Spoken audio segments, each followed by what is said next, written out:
Okay, just a few more seconds.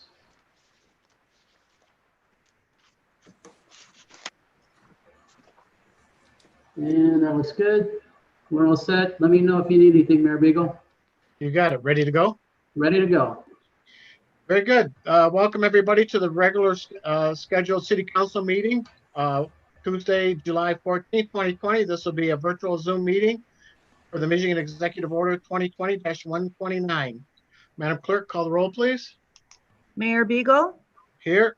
Deputy Mayor Resnick, Here. Councilmember Behrman, Here. Councilmember Gutschall, Here. Councilmember Grenlund Fox, Here. Councilmember Sharp, Present. Councilmember Smiley, Here. quorum present. Thank you. Now, please stand for the Pledge of Allegiance. I pledge allegiance To the flag. Flag. of the United States of America and to the republic for which it stands, one nation, Under God. indivisible, Indivisible, with liberty and justice For all. Okay. Go here. All right. Next up, do we have any changes or additions to the agenda tonight as presented? City Manager?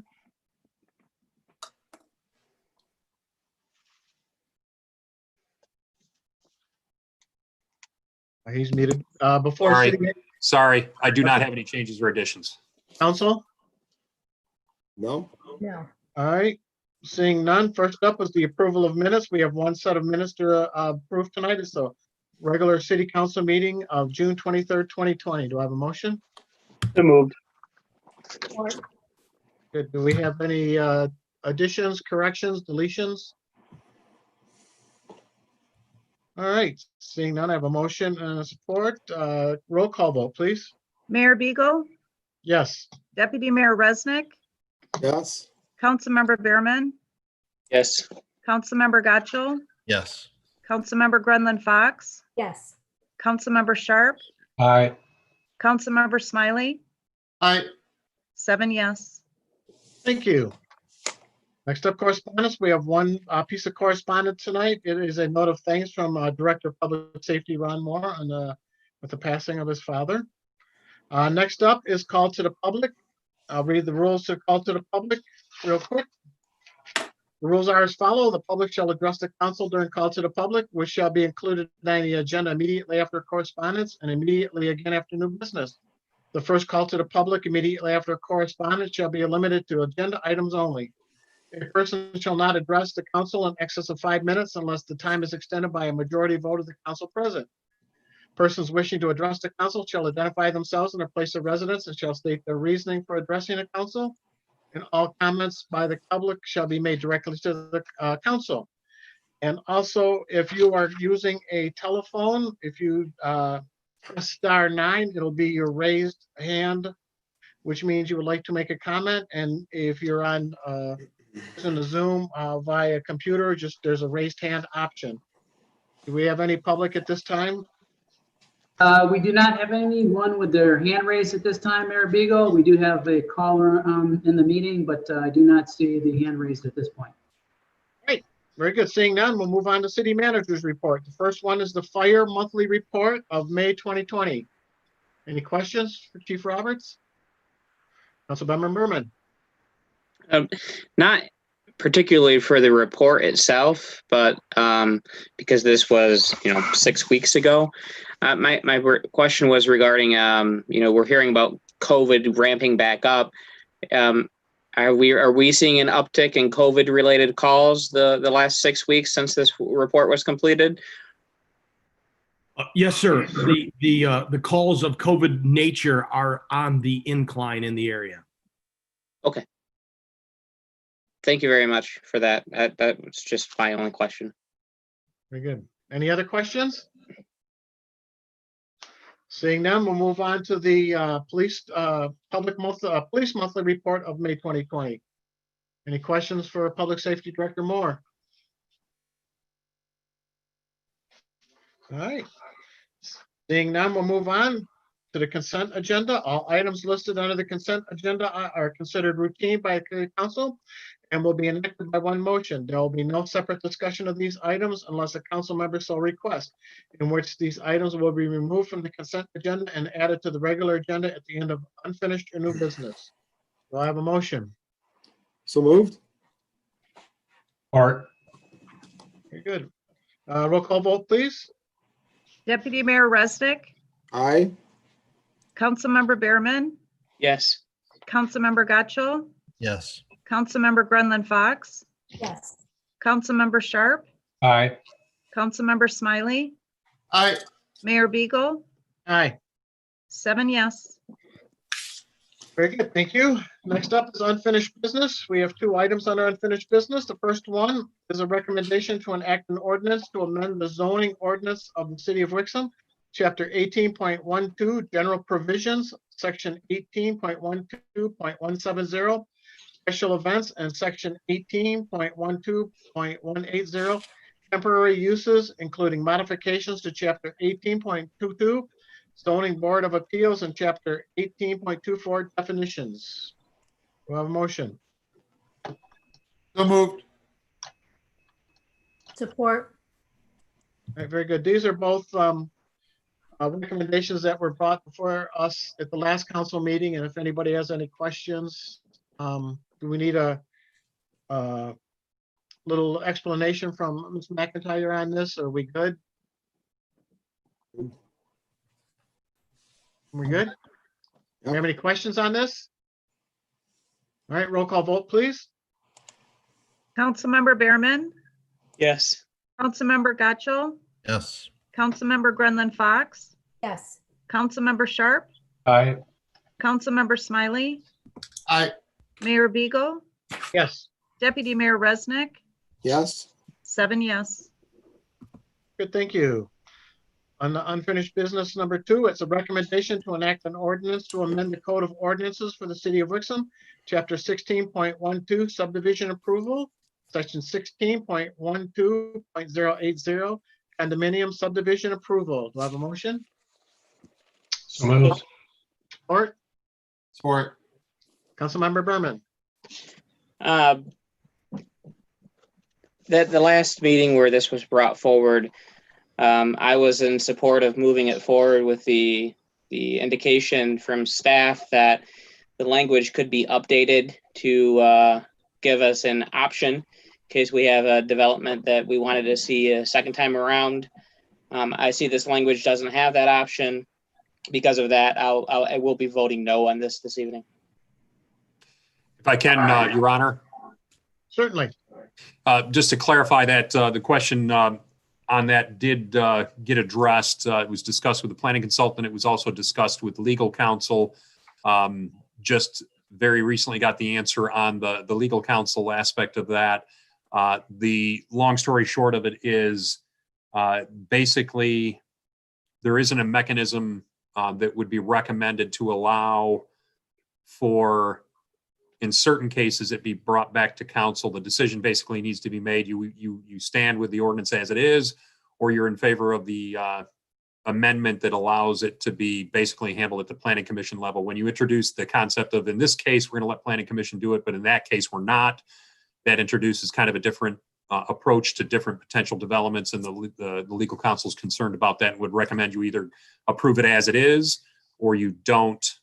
By that I mean approve the amendment as it is, or you don't, and you allow the existing ordinance to stay as is. So that was the final answer from our counsel.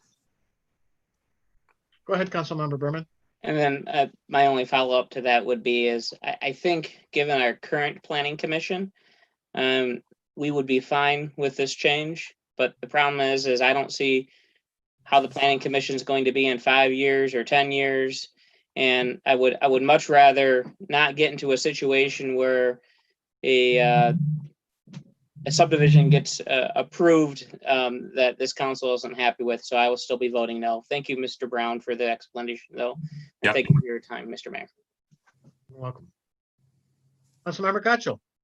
Thank you. Likewise, I'm still not a fan of this. I don't like the idea of us ceding our review power. I mean, we are the elected officials here. I don't like ceding the power to appointed people. I mean, granted, we have a lot of long-term members on the planning commission right now who know what they're doing. But again, we have to plan for the unknown future, as Councilmember Behrman said.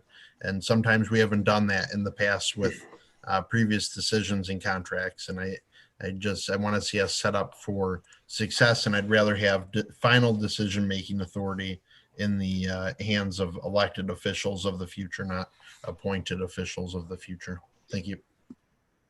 You're welcome. We'll go to Ms. McIntyre, then I'll go to you, Councilmember Smiley. Sure. Thank you.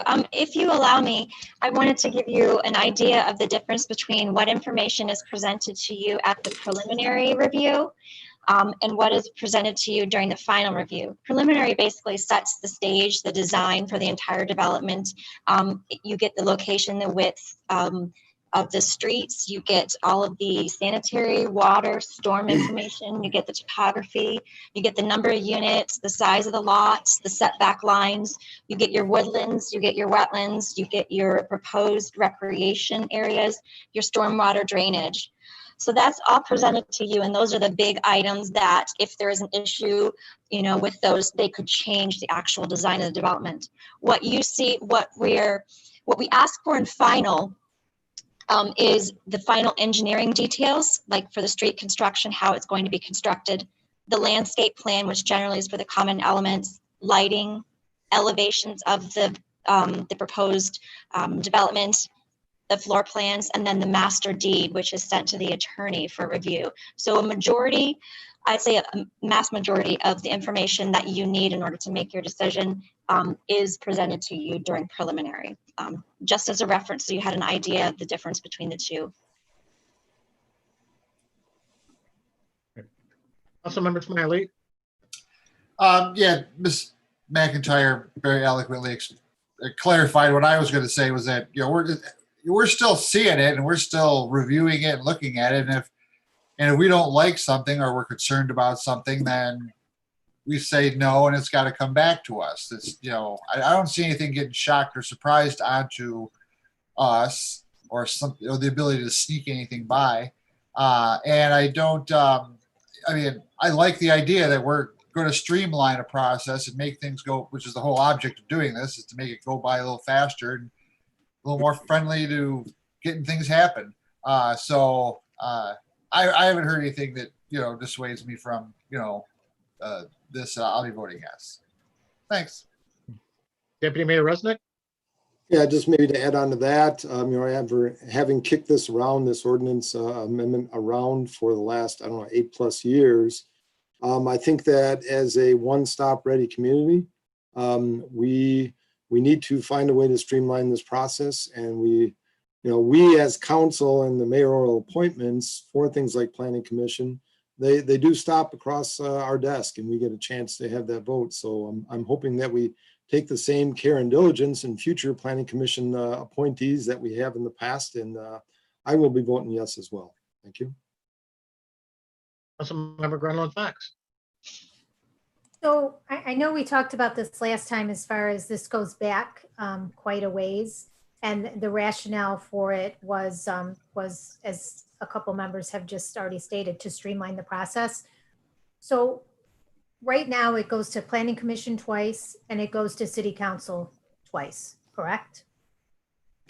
So I guess I'm struggling with the streamlining, because if it's still going to go to the planning commission twice, can't we?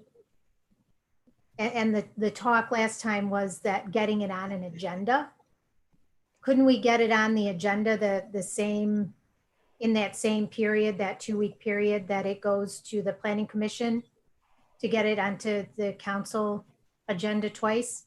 Because my concern is also, we have a great planning commission right now from what it sounds like. But what that's going to be in the future, I know that we appoint them, but we still don't know how they're going to be until they actually get on the commission, right? So I'm just wondering, that's my concern. So I'm wondering if there's another way that we can streamline or get that to council sooner.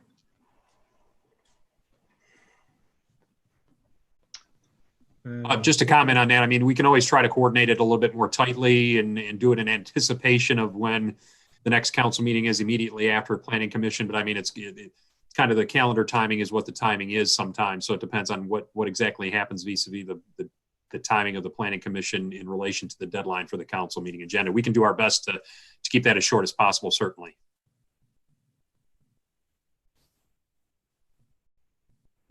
Councilmember Berman. For reference, the planning commission meets twice a month, just like we do, correct?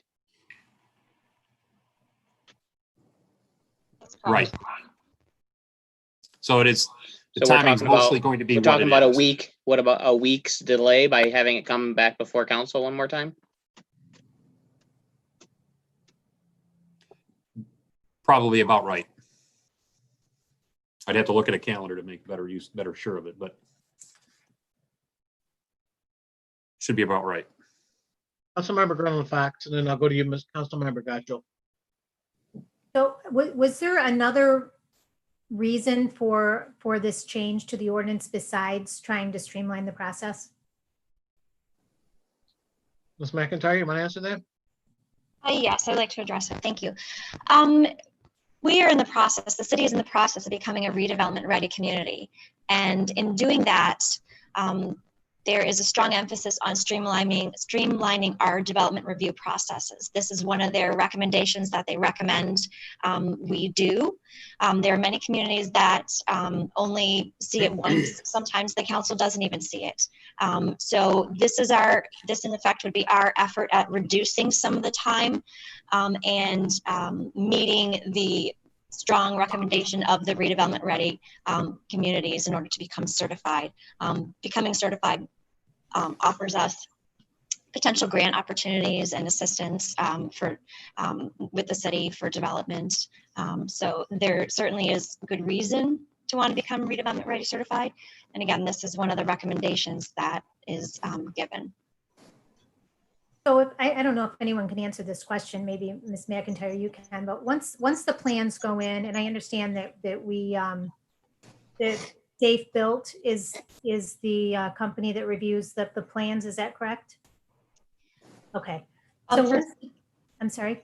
I'm sorry, construction drawings or the which drawings? The initial plans, the initial drawings. Community image builders, we do. The planners review preliminary and final site plans. Safe Built comes in for the construction documents. And the inspections, okay. Yes. So once those plans come in at the beginning, how long does it take to turn around that review? We ask for the applicants to provide us their materials 30 days in advance. And what that does is gives us 10 days to review the project. In addition to community image builders, we also have to have engineers review it, the fire department review it, and if there's other entities that need to review it. So we try to do that within a 10-day period.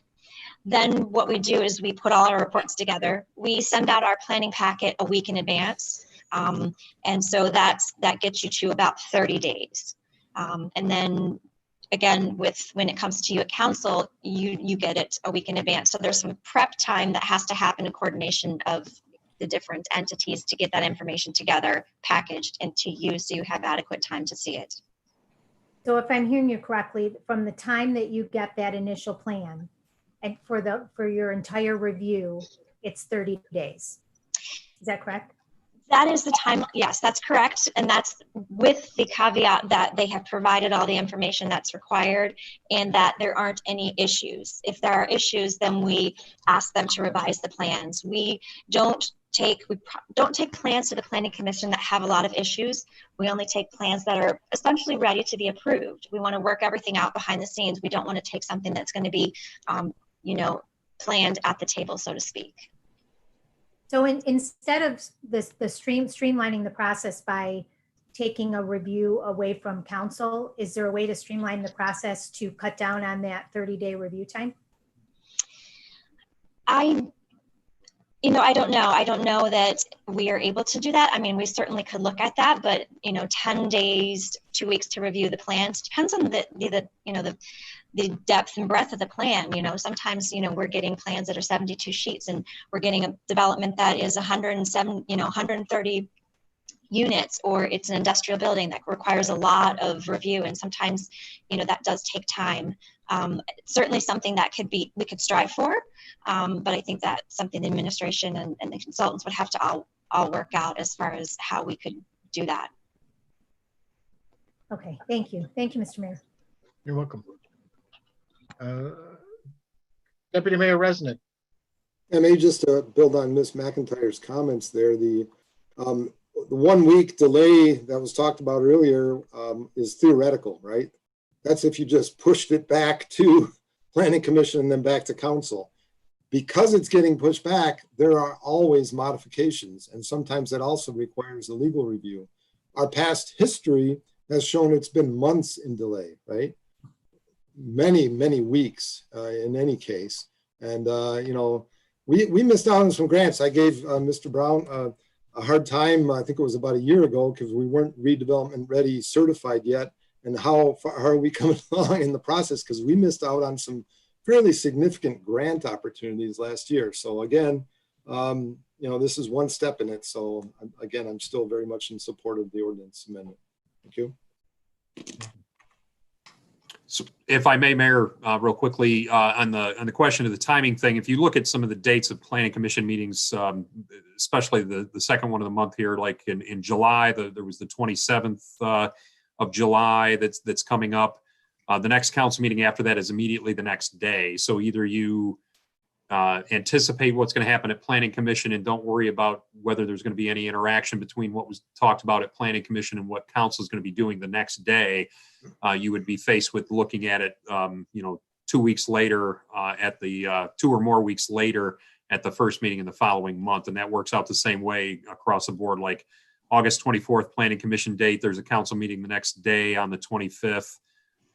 In September, Planning Commission meeting on the 28th. That one, the council meeting was the prior week. So you could actually still have a 2-week delay because you go into October and you have to go into the 13th. It's mostly a 2-week delay that you're looking at the minimum, unless you're prepared to act the next day after Planning Commission activity, if that makes sense.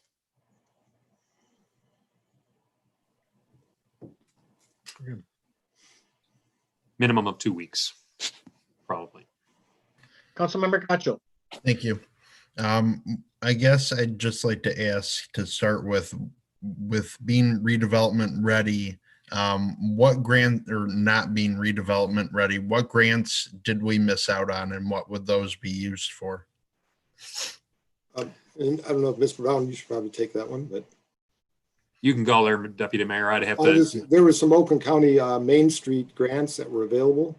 And, we've got a sizable piece of property and, there's a couple areas in the downtown that could have used some grant money for that, but we were not eligible. And I had talked to Ms. Barker about it too prior to her departure, and we were not eligible because of lacking that certification. And those will come up in the future as well. What do those grants do though? What are they good for? I don't recall the details of them, Councilman, but I think there was some startup initiatives as well as potential use for build out, for existing buildings and Main Street communities as well. Okay. In just seeing where this is, versus some of the projects we've had recently. Last time I had asked about Stonegate and if that would have fallen under this, and we had the proposal on West Maple Road that didn't go over so well a number of times, and those are all things that I would like to see coming back to us. And short of not being able to legally put in some wording or mechanism for calling certain projects back, that's where this gets iffy. Is if we were really going to be cutting out one of the reviews, honestly, I think it'd be more appropriate probably to not be looking at preliminary And that's, I guess, just sending it to planning commission to get everything worked out, and then it comes to us. But I would rather see a finished product or nearly finished product instead of like we just went over. I forget the is it Capri Court last meeting? That's very early on. I mean, we didn't get any information really aside from some of their basic drawings, and reading the planning minutes, it looks like there were questions that members had about missing information, or there was just an envelope of what a house would be, not more detailed information that they were looking for. So us looking at that kind of information when our own planning commission has questions still it doesn't seem like the best idea to me. I understand and I agree with streamlining, but I don't want to streamline to the point that we're not protecting our residents who are already here and allowing certain things to potentially go up that we would have otherwise not been a fan of if things get changed after we see it in preliminary and then it gets changed before final and then we never see it again. As could be the case with Stonegate. We end up going to court over that. We have the West Maple project. I forget the name of that one, but there's just, it'd be nice in the real world if everything just went smoothly, but it seems like we have more turbulence around Wixom when someone comes to ask to build a neighborhood or build a building, then things go smoothly lately. So that's just a major concern that I have, is trying to protect the residents that we have here. I agree that being efficient is nice, but I'm not sure if we're getting complaints right now about, God, Wixom's takes forever and it's god awful there. I mean, we seem to have a lot of people wanting to build in Wixom, so it doesn't seem like we're scaring people away in that respect. And it's just one of those things that doesn't sit well with me, trying to streamline. I mean, a lot of our residents, if they have an issue, like for example, if they want to appeal their assessment, they can only get here, they only get heard once a year on that. That's not efficient for them, but we want to make things so efficient for businesses when they come in or builders when they come in. It doesn't all match up with me. We've got residents here that we need to look out for, and I think that's better done looking at final site plans than a very early preliminary drawing sometimes. Thank you. You're welcome. Councilmember Berman. I guess maybe this is a better question for City Manager Brown, but it was brought up that we've missed out on different grants, and it was cited the Ford Road property and some other industrial type projects. But we're talking about a subdivision plan ordinance, not an ordinance for reviewing our industrial properties. And I can't think of how many meetings we sat in, the joint meetings the last couple of years, where Carmen hammered home to us that we are one of the fastest communities in the area at getting projects approved, much faster than some of her neighboring communities.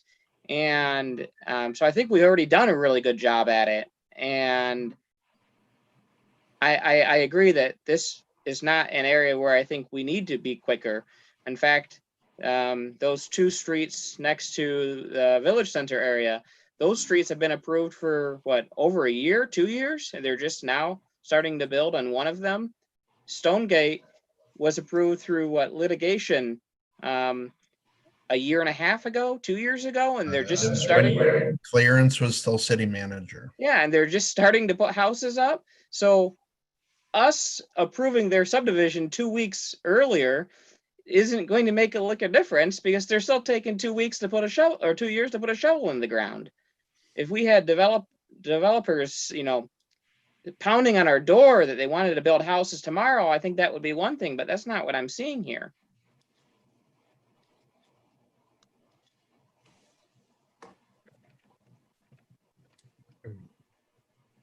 I don't dispute the comment Yeah. about how quick we are compared to other communities. I think that is something that we compare quite favorably on.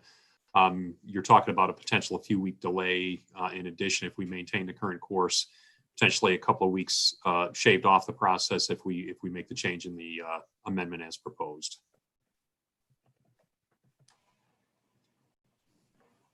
So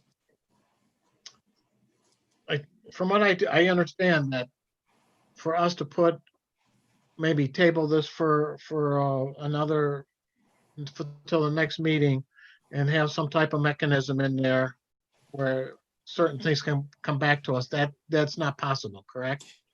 Yeah, that was my discussion with the city attorney, was that would not be something that would be appropriate. It would really just be, fundamentally, it's a decision as to whether you like the ordinance as it is, or if you're in favor of the amendment, was how she characterized it for me. And if you introduce some kind of arbitrary or depending on the circumstances, kind of a qualification where it could come back to council, that potentially would be an issue from a legal standpoint, in her opinion.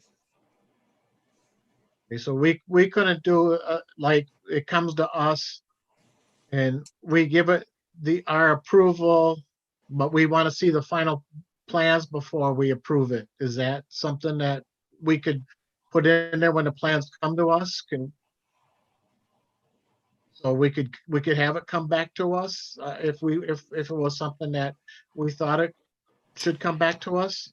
What was discussed with the planning consultant was the possibility of having some language in there that basically said, as part of the preliminary approval by council, that we're requiring that this come back to the council for final approval.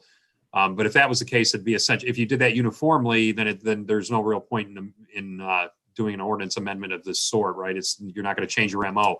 If it was done on a case by case basis, that's where the attorney had an issue with it, because what's the basis for making that decision? Why would you treat this development different than that development? It's potentially disparate treatment kind of an issue that she thought would be potentially problematic. That's not to say that she couldn't do some considerable more reflection on it and come up with a different opinion, but her initial reaction was that was not something that would be appropriate from a legal standpoint. Very good. Councilmember Smiley. Thank you, Mr. Mayor. Maybe I don't understand something still. I get that. I think if it comes to us and something we don't like, or multiple things we don't like, we say no, and then it goes away and has to come back to us, right? It's not like we get one chance to say something about it if we were to pass this ordinance, and we just hope that they do it. It's not like that. We say no to something we don't like or problems we see. It has to go back, and then doesn't it come back to us because we said no? Is that not how it works? It is no. Ms. McIntyre? Yes, you are correct. So when you see something at preliminary, if it doesn't meet the requirements, now basically the ordinance says if it meets the requirements, then there really isn't a judgment call. Some of it's black and white. If it meets the requirements, then it has to be approved. I didn't mean to make it sound so, yeah. Right. But so you can deny it, and then if the applicant wants to continue, they can go back to the drawing board, go back and propose something different, go to planning commission, and then it would come back to you. So if you aren't happy, yes, if you're not happy with what you see, you can deny it, or send it, back to planning commission for further review revisions. Okay. You're correct. So, and typically what happens is it comes back to us after they've, dotted the I's and crossed the T's kind of stuff. And I can't remember ever seeing anything that was controversial after we reviewed it the first time. It is just a couple of weeks, but it gets us, in the good graces of, One Stop Ready. I don't know. It doesn't seem like this is that big of a deal, but everyone makes a great case. So, but I just want to make sure we're not overstating some of the elements of concern here, and we can have this go away. If there's something that's not right, it has to come back to us. It's not like we only get one peek and then never see it again. It's not like that at all. That's all. I'm done again. Anybody else? Councilmember Gatchel. Thank you. I guess just with the concern with that, I believe in the past I've read or been told if we deny preliminary and they want to reapply, they incur all of the application fees and review fees. Is that correct? I'll answer that if I can. Yes, because we have to do an additional review. So they would be making changes and then we have to look at it again. So yes, they would have to pay for that review again. And in our current system, then we could approve on preliminary, which would then go back to planning commission to work out all of the final details before coming back to us, right? We can send notes, like we can approve something with conditions or have the attached kind of a rider that planning commission looks into something or addresses something. And then the builder developer is avoiding incurring all of those fees again. Yes, they do pay for a final plan review fee though. So they pay for preliminary review fee and final review fee. So anytime anyone looks at it, they do pay for that fee.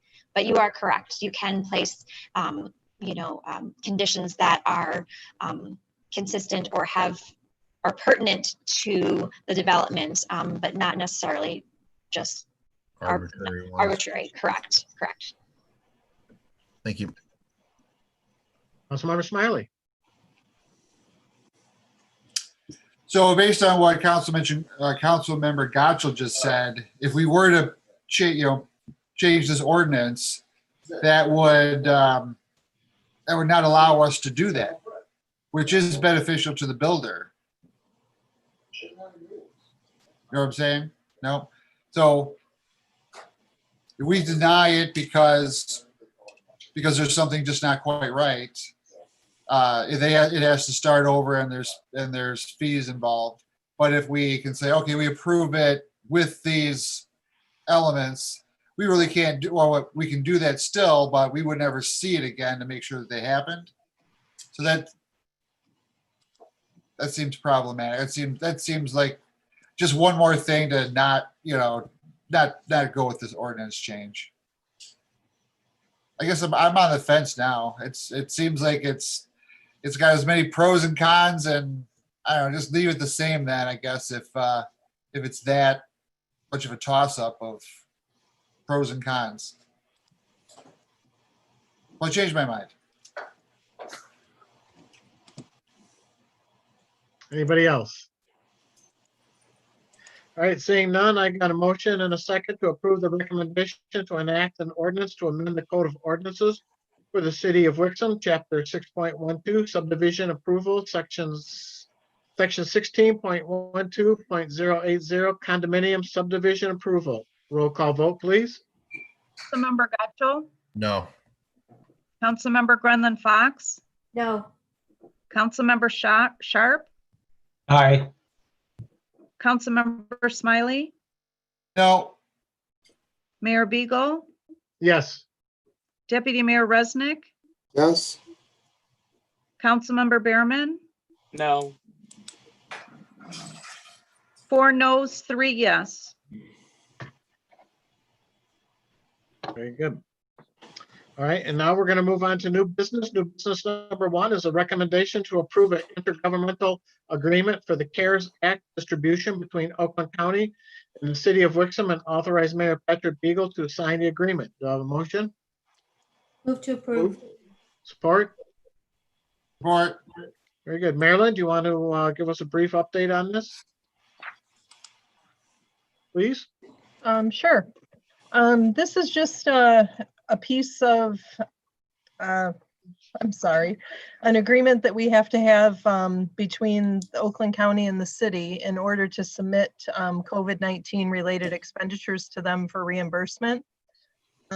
We currently have about 17,000 that we're presenting to FEMA in expenditures that we should return back to us. And that would leave about 11,000 for the county in expenditures that are applicable to them. A few of the items that the county covers that FEMA does not are things like legal expenses and also technology cost, things that we incurred for online meetings and getting people set up to work at home, those sort of expenditures. So those things would be submitted to the county for reimbursement, along with FEMA also only covers 75% of the cost that we send into them. So the county monies will cover the 25% of those expenditures to make us whole. So basically, this is just to put into motion that agreement that we need to have on file with the county in order to be able to submit those reimbursements. Very good. Any questions? Councilmember Gremlin Fox. Hi, Marilyn. So we have not then sent in for reimbursements yet through FEMA? That is going to be done tomorrow. I have an online meeting with them tomorrow to walk me through the submittal. I've already compiled all of the expenditures. We had a little bit of overtime, some unbudgeted payroll cost for service aides in the police department, and then some actual vendor costs for true expenditures that we paid out to our vendors. So those have already, I actually submitted the spreadsheets to the FEMA representatives that I've been working with. They looked at them and there was maybe 5 expenditures that they thought were not applicable. So those have been removed. And then I scheduled the call to go through that process tomorrow to actually upload those and run that through their process. Oh, great. Okay, thank you. Thank you. Very good. Any other questions? Deputy Mayor Resnick? It got answered there. Thank you. Okay, very good. Do we have any other questions? All right, seeing none, I got a motion and a second to approve the recommendation to approve an intergovernmental agreement for the CARES Act distribution between Oakland County and the city of Wixom, and authorize Mayor Patrick Beagle to sign the agreement. Roll call vote, please.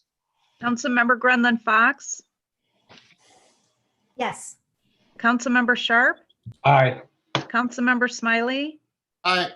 Mayor Beagle, Yes, Deputy Mayor Resnick, Yes, Councilmember Behrman, Yes.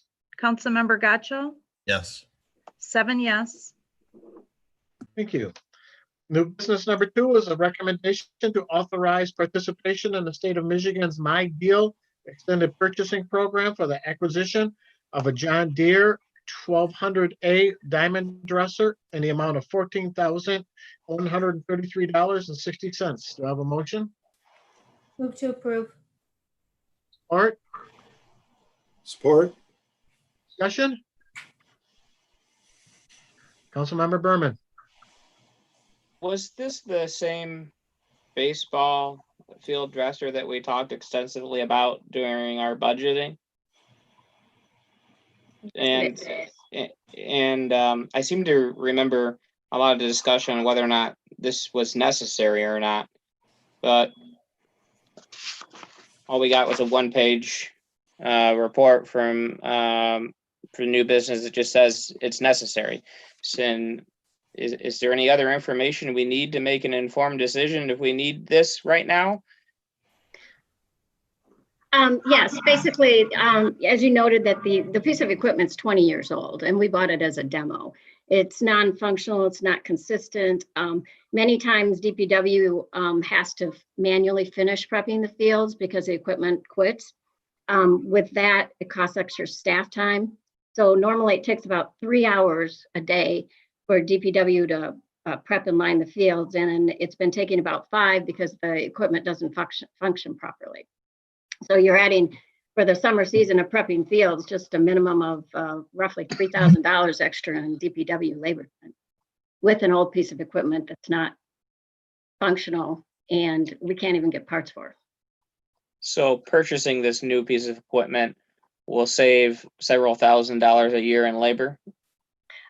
Well, correct, because they won't be having to do it by hand. Right now, it's not consistent.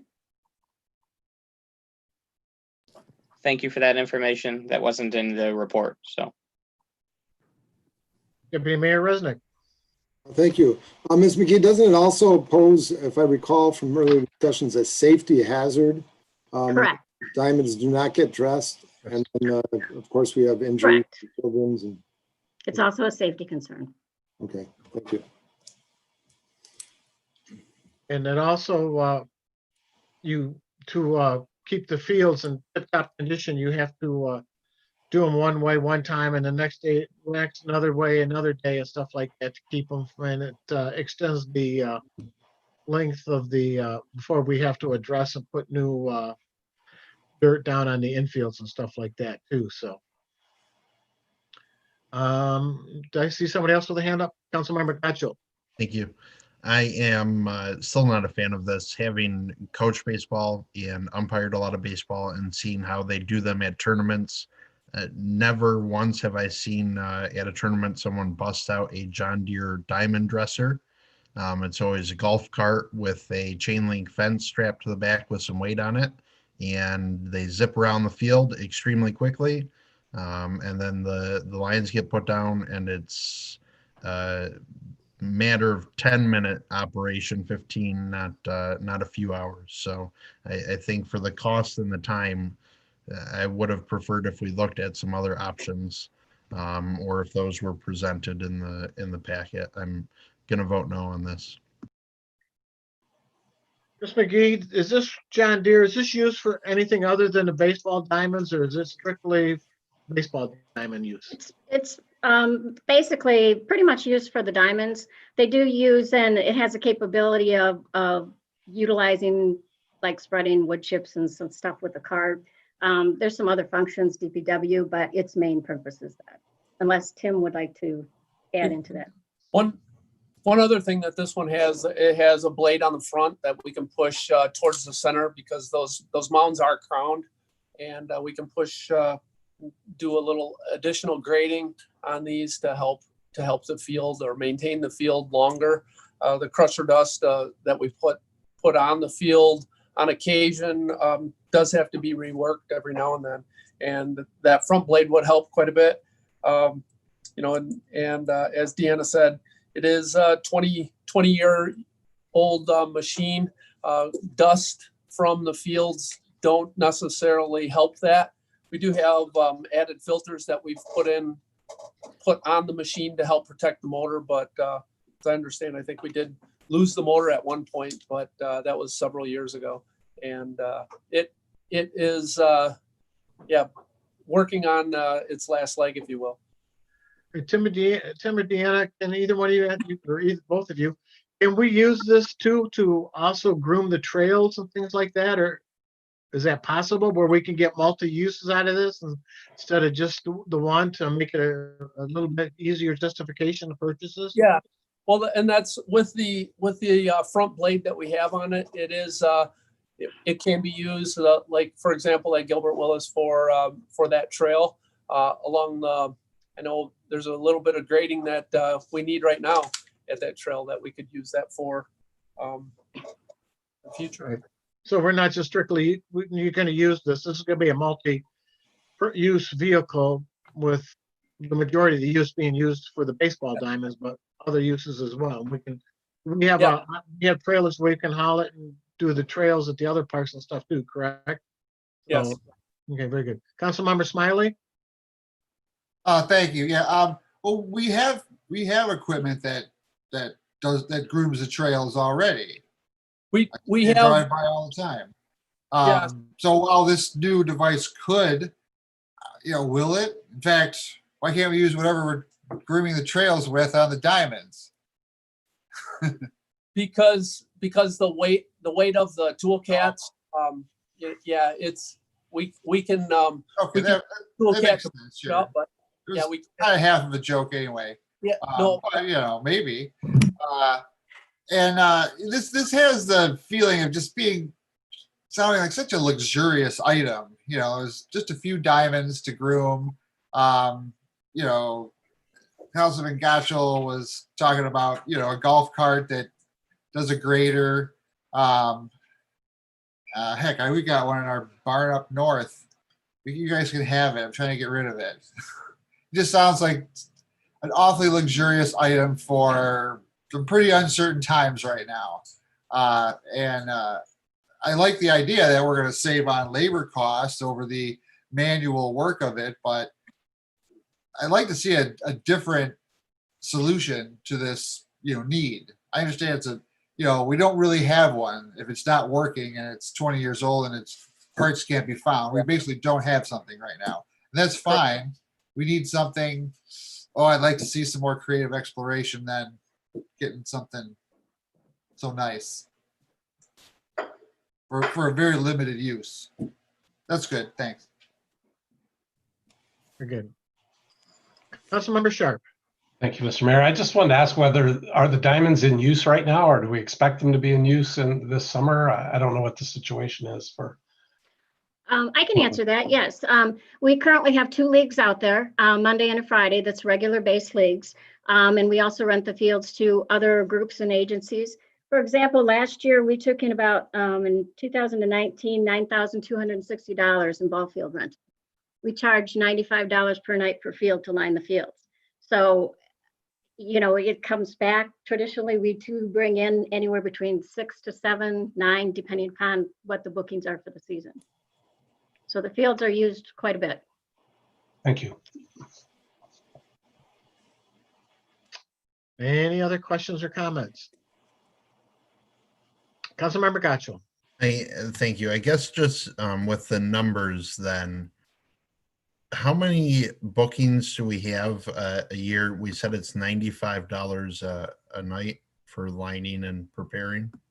That's for the leagues, And then we charge a different rate if there's different rates that we charge. So if they don't want them lined and they just want the fields, you know, basically prepped, at $25. So there's a variety of charges there. But What's our like key group of rentals there? Is it leagues, or is it the $25 folks, or is it? it's the leagues. Like I mentioned before, we have 2, one on Monday and one on Friday. On Friday, it's an over 35 night league that's been in operation probably over 35 years. Yep. And on Monday is a Petro League that used to be 3 nights a week. They're down to 1 night a week. But again, they've been playing out on those fields for over 35 years. Okay. And how many total weeks are they playing, or how many bookings do we get from them in a total year? It's about, depending upon, like, the Petro League doesn't play as many games as the over 35, but if we roughly base our consistent league nights of 2 nights for about consisting about 18 weeks. Okay. They're used quite a bit out there.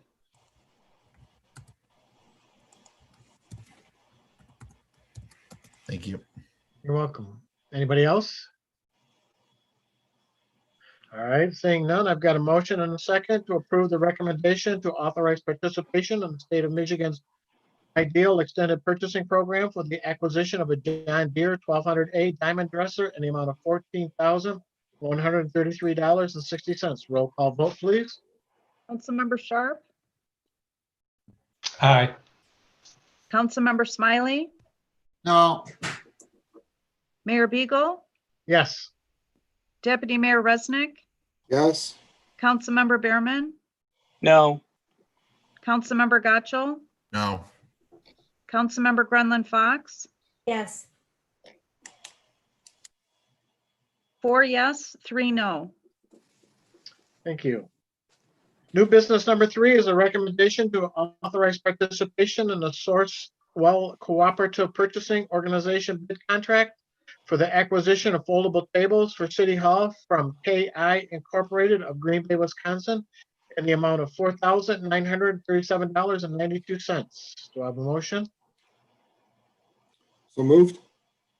Support. Ms. McGee? Yes, this is just an addition to our foldable tables that we purchased before. We were planning on getting additional ones, but we did want to wait, and we didn't have the money budgeted last year, so we put it in this year so that we have enough of the foldable tables in the council room for planning commission meetings, etc. So this will be all we need at this time. Very good. Any questions?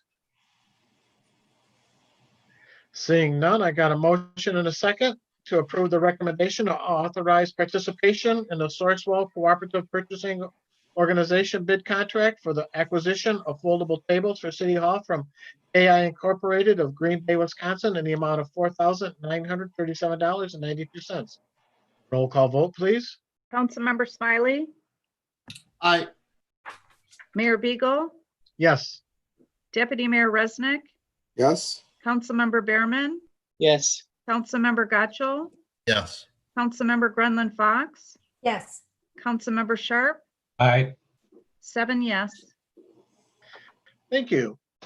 New business number 4 is a recommendation to authorize participation in the Sourcewell Cooperative Purchasing Contract for the acquisition of a Konica Minolta C450i copier from Konica Minolta Business Solutions USA Incorporated of Livonia, Michigan, in the amount of $9,132.60. Do I have a motion?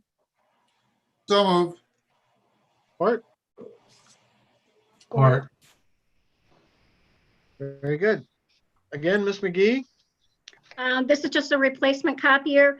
We did push this back a year, so it's coming to us this year. So we held off for an extra year before we had to buy it. Any questions? Councilmember Berman? I noticed, I think this is the second copier that I've seen since I've been on council, and they seem to come frequently. How many copiers do we have spread out throughout the city?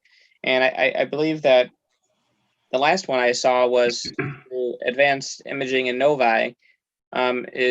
Would we be better off if we were looking at doing all of our copiers with the same company versus piecemealing them like this?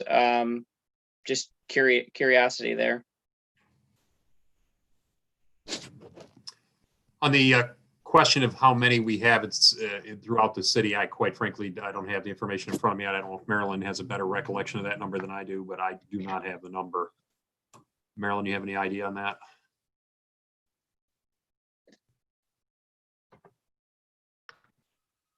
Yeah, I mean, we at least have one per or one in most departments. So up here in City Hall, we've got 4. Back in police, they might have 2. Community center, they have 1. And I believe fire department has 1 and DPW has 1.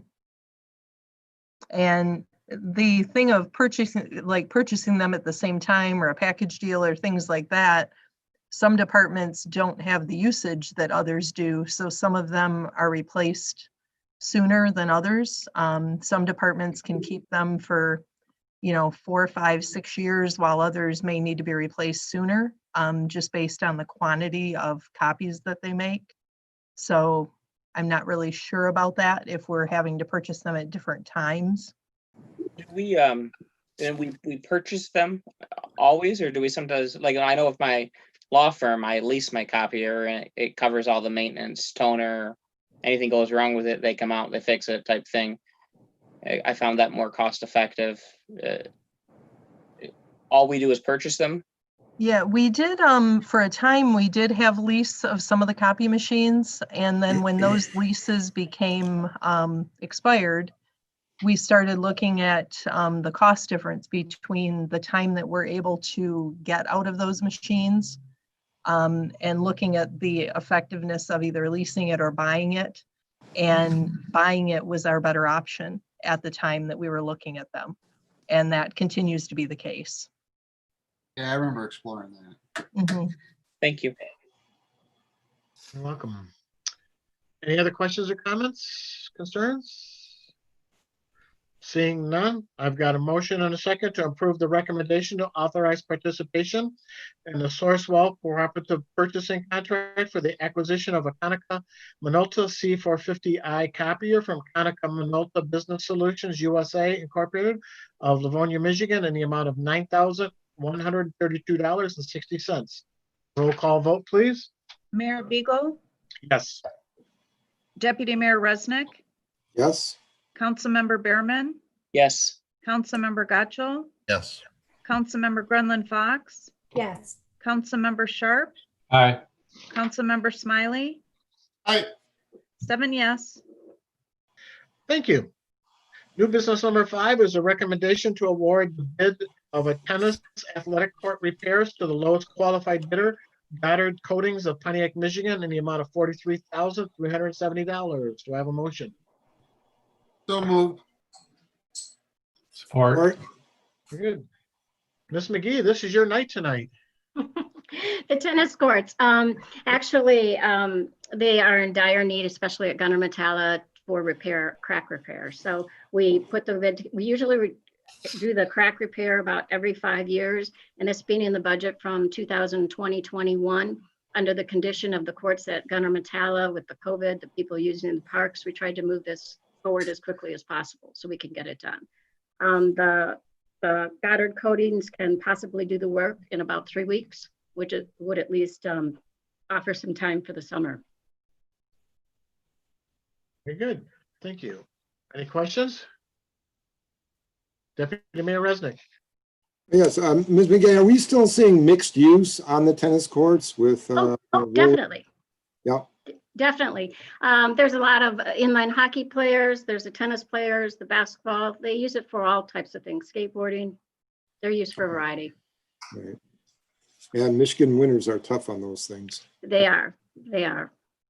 Okay, thank you. Councilmember Sharp.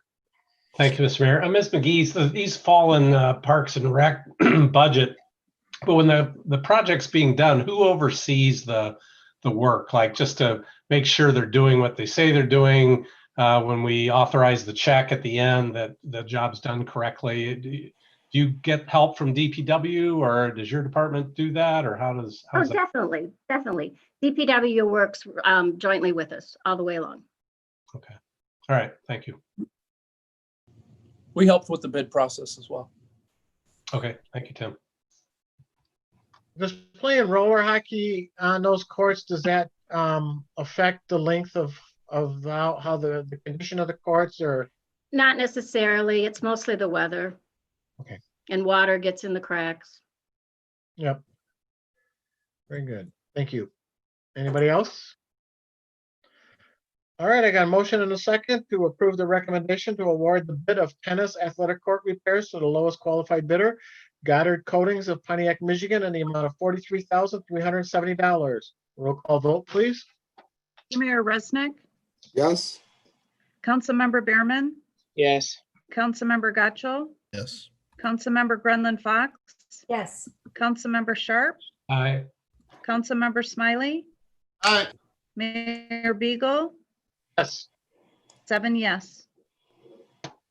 Thank you. New business number 6 is a recommendation to accept Hubble, Roth and Clark's proposal for engineering design services for the oxidation ditch and supervisory control and data acquisition SCADA systems upgrades at the wastewater treatment plant in the amount not to exceed $107,400. Do I have a motion? So moved. Or Mr. Sigma, you want to give us a little update, please? Yes, sure. This update for the wastewater treatment plant will include some aeration work. We have mixers on top of the oxidation ditches that will be we will upgrade and increase the power on them, and then also the controls on them. So meaning that it's kind of the heart of the plant, and we want to maintain the oxygen concentrations and make them perform better.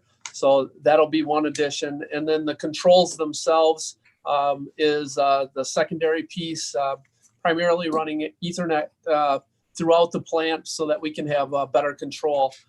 Right now, our alarm systems and emergency use is based off an auto dialer that, although replaced several times, it's the 1993 version of SCADA. So if you think back 27 years to pagers and beepers, that's the kind of response that we have for the treatment plant. And with the impacts that we're seeing from controls on phosphorus and different things, we need a better handle on that. And that's why we're looking at SCADA upgrades right now for that.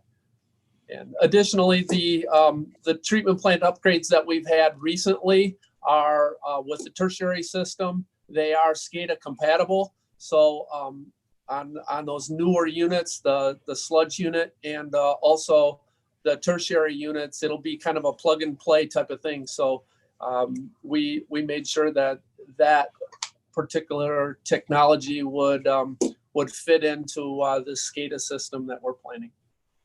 Be open for questions.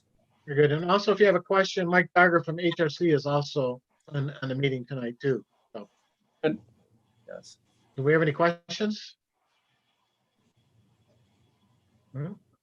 Councilmember Sharp. So, Mr. Sickman, this is just the package of engineering work that allows a contractor to build from. Is that right? Well, these are the complete engineering and building plans that will go out for bids, and we'll select a contractor, and they will use these sets of plans to bid against and build to. And then I see some notes about programming and all at the end that's done by a contractor. But that's what we're getting for the 107,000, right?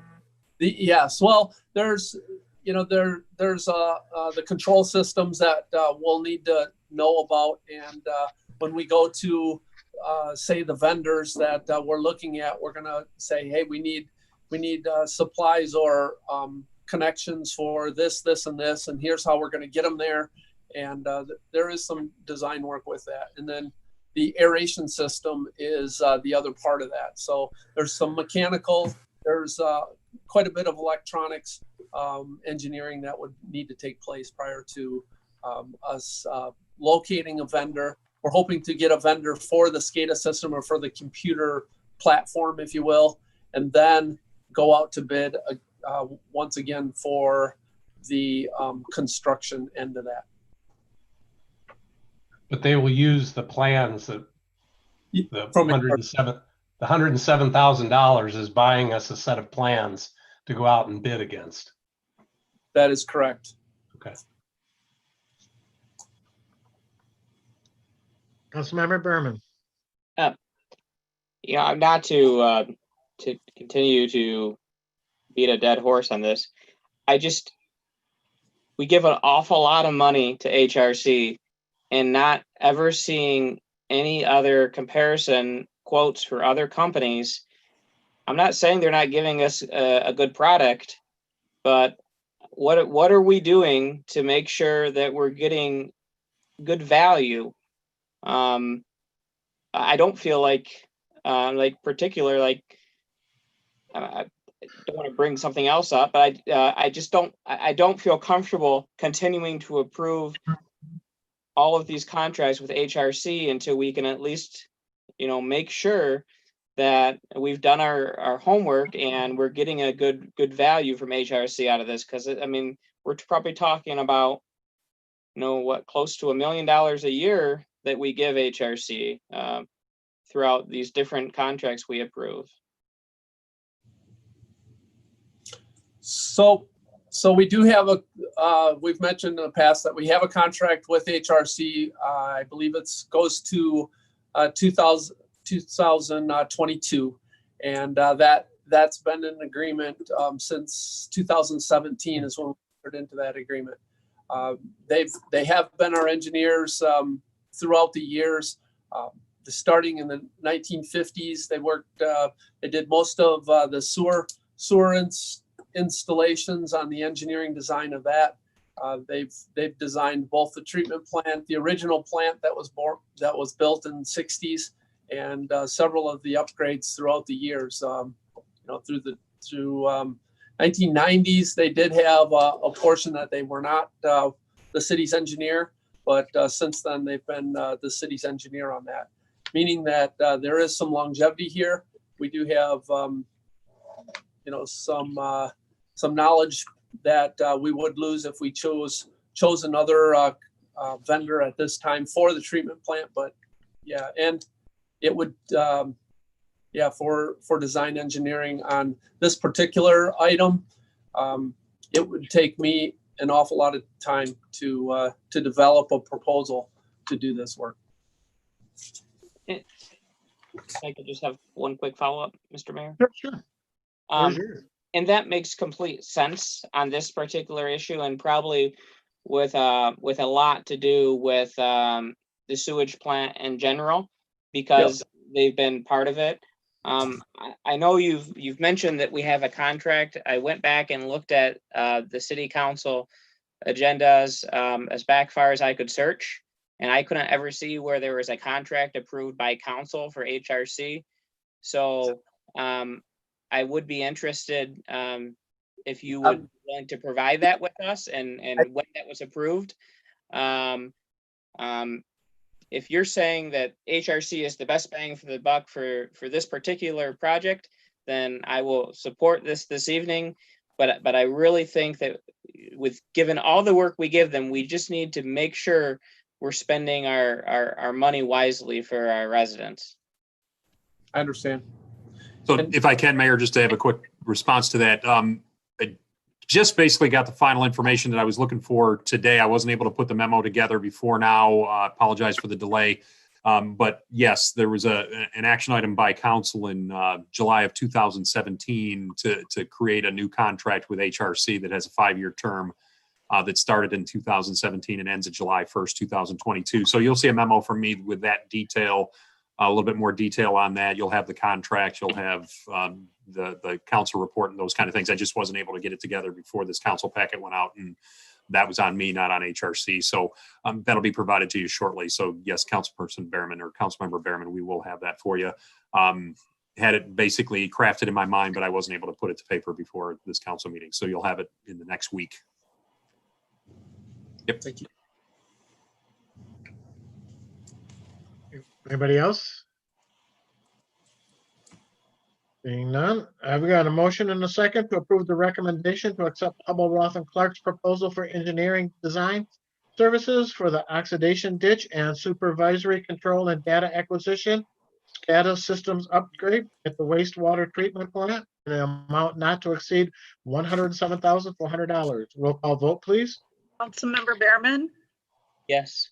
Councilmember Gotchall, Yes. Councilmember Grunland Fox, Yes. Councilmember Sharp, Aye. Councilmember Smiley, Aye. Mayor Beagle, Yes.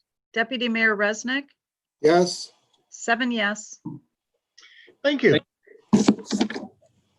New business number 7 is a request for authorization to waive the bid process and purchase a 2-year Gateway Security Suite license from Online Technology Management Incorporated from Plantation, Florida at a price of $3,251 from City Network account number 411-283-971.322. Do I have a motion? So moved.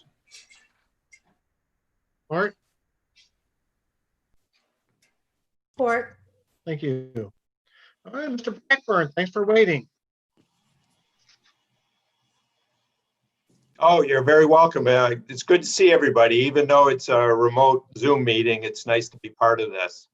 So would you like me to give just a quick rundown of what this is and why we've Please. taken it to council? Yep, please.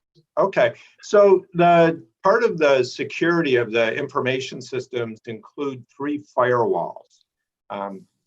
The main firewall is at City Hall, and we also have a firewall at DPW and at the fire department.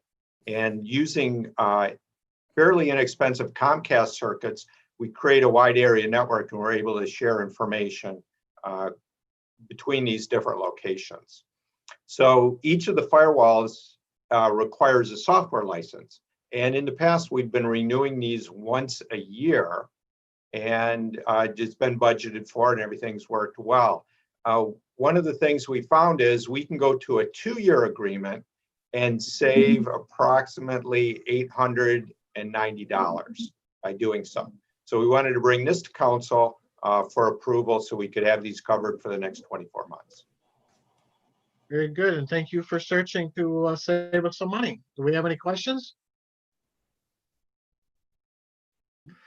All right, seeing none, I've got a motion and a second to approve the request for authorization to waive the bid process and purchase a 2-year Gateway Security Suite license from Online Technology Management Incorporated from Plantation, Florida at a price of $3,251 from City Network account number 411-283-971.322. Roll call vote, please. Councilmember Gotchall, Yes. Councilmember Grunland Fox, Yes. Councilmember Sharp, Aye. Councilmember Smiley, Aye. Mayor Beagle, Yes. Deputy Mayor Resnick, Yes. Councilmember Behrman, Yes. 7 yes. Thank you. And new business item number 8 is a recommendation to request to convene to a closed session of the city council in accordance with the Open Meetings Act for the purpose of discussing potential real estate acquisition pursuant to and authorized by MCL 15-.268B. Do I have a motion? So moved. Or Thank you. Roll call vote, please. Councilmember Grenlin Fox, Yes. Councilmember Sharp, Aye. Councilmember Smiley, I, Mayor Beagle, Yes. Deputy Mayor Resnick, Yes. Councilmember Behrman, Yes. Councilmember Gotchall, Yes. 7 yes. Thank you. All right, up next is the second call to the public. I won't read the rules to the call to the public again. Does the public have a comment or anything they would like to talk about tonight? Just as a reminder to the caller that's in the meeting, if you press *9 on your keypad, that will alert us that you would like to speak. Seeing no response, Mr. Mayor. Thank you. I'll close the first call to the public and move on to city manager's comments. Mr. Brown. Thank you, Your Honor. Had a city manager update that was provided that just provided some nice news for us that our fire chief, Jeff Roberts, was sworn in today as the incoming president of the Michigan Association of Fire Chiefs. We were able to attend that event today and see that happen in the city of Wixom here at Lowry Ristorante in Wixom. It was a very nice event, very well done, lots of good information provided about the organization and different recognition that was provided. The mayor had the opportunity to perform the swearing in for our fire chief, Jeff Roberts, to be made the new president. So congratulations to Jeff Roberts, and appreciate the invitation to be a part of that today. It was an interesting process and a great event. Proud to have Chief Roberts representing the city of Wixom in that important role on a statewide organization of fire chiefs. So that was a great event that happened today. He was also elected as the chair of the Michigan Municipal Risk Management Authority Fire and EMS Advisory Committee. So Jeff's stepping up to the plate in a couple of variety of options in leadership positions with a couple of different organizations, which is something that we encourage at city administration to have a role outside of the city to expand our knowledge of what's going on in our areas of influence, and also to keep us out there and keep us on the front lines of important discussions. So that's something that Fire Chief Roberts is doing very well, obviously with 2 different roles that he's assuming, where he was sworn in on the Municipal Risk Management Authority back on July 2nd. So congratulations to Fire Chief Roberts, and it's great for us, great for the community for him to be involved in that, and we appreciate that. Other than that, I had nothing else, other than if there's any questions anybody might ask, I can try to answer. Deputy Mayor Resnick. Yeah, maybe just to confirm and get it on the record, the entire July concert series is canceled now and August is TBD. Is that correct? Yeah, that's our current state of affairs because of the ongoing issues with the executive order restrictions and things of that nature. There's been other changes that we've done because of updates to the executive orders where we're allowing people to put in for permits for gatherings that meet the executive order restrictions of less than 100 people in an outdoor space and those kind of things. But the concert series events, as you mentioned, has been canceled. Hot Blues and Barbecue as well. We're sad about that, and we're hopeful that we'll have the opportunity to revisit those events in the coming weeks and months here before the end of the season, hopefully. But that'll be dependent on how we do. Thank you. All right, very good. Council comments, Deputy or Councilmember Berman. Thank you. Just a couple things I jotted down. First and foremost, congratulations to Chief Roberts. Speaking of Chief Roberts, where are we at in bringing the fire department budget back? Because I feel like I don't want this to get kicked down the road any further. And I mean, I think after that last meeting, I was comfortable supporting with them going in the direction of hiring some part-time people to at least get the gaps covered. If that doesn't work, then we can come back to the table about whether or not the budget needs to go up more for full-time people. But I feel like we really need to move forward with this and not have those gaps continuing to stand at the fire station.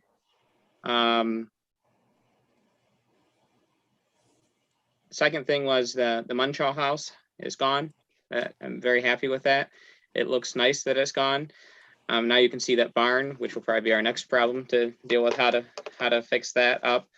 But I'm happy to see that's gone. It looks like the contractor was even fixing the sidewalk he must have destroyed in the process. So I guess that's good that he's cleaning up after himself.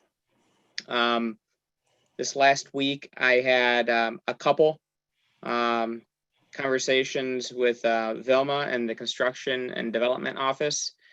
She was beyond helpful at providing me with every piece of information that I was looking for. And I just wanted to make note that I really appreciated that she went out of her way to provide me or find the documents for my home that I was looking for. And I'm not sure if we have other cities have staff like that, but it should be mentioned to her that that the way she treats people is very appreciated. And then the only other thing was going through downtown the other day, I noticed we have one light pole where the top's missing. We have another light pole where it looks like the base got destroyed over by kind of where that pond is. And the base has been sitting next to the pole for several weeks. The green downtown Wixom sign isn't green anymore. You can't even read the writing on it directing where the shops are. If there's anything we could do to really fix those little issues, I think that we spent a lot of money to fix that sign when a car hit it. I think that the little issues add up too. We need to spend some money and fix those issues, because that's our image of our city that people are seeing. And if they're seeing lights that aren't fixed and signs they can't read, I hope they're not going elsewhere. But I mean, I'd like us to spend a little bit of money and fix those issues if possible. Very good. Thank you. Councilmember Gotchel? Thank you. I also likewise wanted to congratulate Fire Chief Roberts on his swearing in as president of the Michigan Association of Fire Chiefs, and also for his new role being chair with MMRMA. I also, just kind of as a business note or housekeeping note, in the past we have done city manager review once the budget has been passed, and I was wondering if there was any discussion or plans for doing that in the near future, now that we're through budget season here. Then finally, I was very sad to hear about the passing of Larry Rourke a few days ago. I wanted to share my thoughts with Joan and everyone that knew him. I mean, Larry was around the city and active for a very, very long time. I always loved running into them at the employee picnic and the ice cream social and all the other events. You could always have a good conversation with Larry. He was a very good person. So that was sad news. It's a big loss for the city. Thank you. You're welcome. Councilmember Gremlin Fox? Thank you. I would also like to send my condolences to the family of Larry Rourke, and also my congratulations to Chief Roberts on his recent appointments. That's all I have. Thank you. Councilmember Sharp? Thank you, Mr. Mayor. Yes, congratulations to Chief Roberts as well. It's quite an honor to be elected by your peers for that role, and it's good to have somebody from Wixom representing that way. I did want to ask Director Moore about police coverage on the Highline Trail, and the reason I'm asking, I was out riding the trails, looking great, lots of used lines striped, signage up, but I noticed somebody already ran into one of the bollards and knocked it off. And I was thinking, not that we'll be there for everything, but I was just wondering if the police patrols had been started yet. That's all. Thank you. Mayor and members of council, they will be beginning very soon. I just had 2 police officers graduate from the police mountain bike school. They're in the process now of getting their uniforms together, and you can expect to see them out there. And we'll be utilizing that overtime that you graciously allocated in that regard. So you can expect to see them soon. Very good. Thank you. You're welcome. They're getting their training wheels removed now since they've graduated. That's right, Mayor. Maybe they ran into the bollard. I don't know. Well, Councilmember Smiley. Thank you, Mr. Mayor. Not much else to say other than, I too, I have my condolences on the passing of Larry Rourke, to his family. And congratulations to Fire Chief Jeff Roberts. Yeah, that's an awesome appointment. Congrats. That's all I have tonight. Thanks. Thank you. Deputy Mayor Resnick. Thank you, Mr. Mayor. Also want to congratulate Chief Roberts. That's quite an honor again. Super. Thank you for representing not only Wixom, but the firefighters in general. My condolences to Joan, from myself and my family to Joan and the family of Larry Rourke.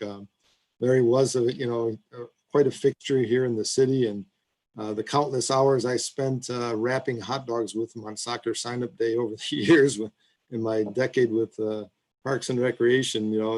I remember those conversations because he had quite a wealth of knowledge, having served initially as our fire truck driver and then through everything else in the police department. So quite a wonderful fixture.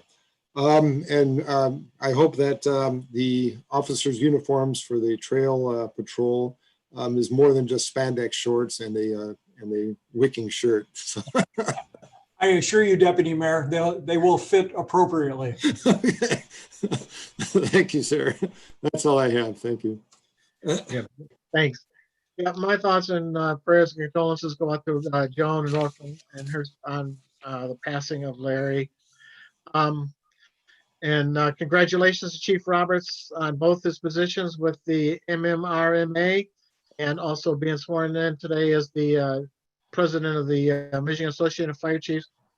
Thank you for the invitation for you, and it was an honor to administer the oath of office to you. Thank you very much for that. And then just want a reminder that we do have a hazardous waste day this weekend at the DPW. So if you guys have anything you need to get rid of, like I do, I've got bags in my garage. I'm just waiting for this. So, and excited that we're going to have a hazardous waste day on Saturday so I can clean out my garage a little bit. And with that, we'll adjourn and go into the closed session and come back to this after the closed session. Thank you. Thank you, Mayor. We will be awaiting your return. Thanks.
Looks like everyone's coming back in. Did I win the race? It was pretty close.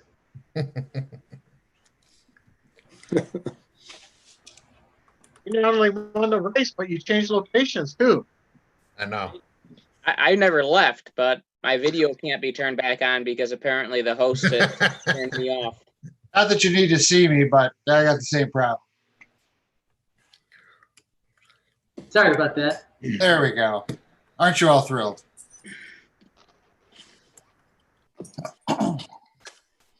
It looks like our one audience member waited for us too. That's nice. They're hardcore. Trying to keep us honest. I mean, these closed session Zoom meetings, we could just come back at midnight and do whatever we want.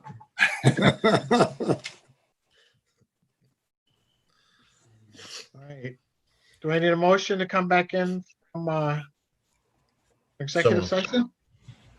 So moved. All right. Support. All those in favor, please signify by saying aye. Aye. Aye.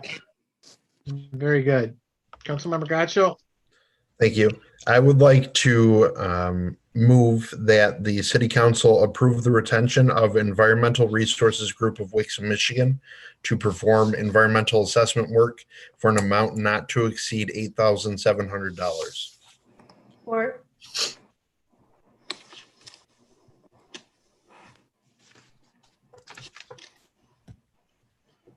Mayor Beagle, you're muted.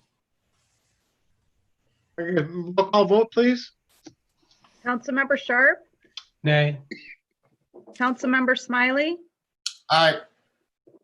Mayor Beagle, Yes. Deputy Mayor Resnick, Yes? Councilmember Behrman, Yes. Councilmember Gotcho, Yes. Councilmember Grenlund Fox, yes. 6 yes, 1 no. Thank you. Any other discussion? If not, can I have a motion to adjourn? So moved? Or Okay, all those in favor, please signify by saying aye. Aye. Aye. Opposed? Thank you very much, everybody. Have a good night. Have a good week. you too. Stay safe out there. Take care. Thank you. Yeah. Bye, y'all. Thank you, Mayor and Council. Have a good night. Thank you. Night. Have a good night.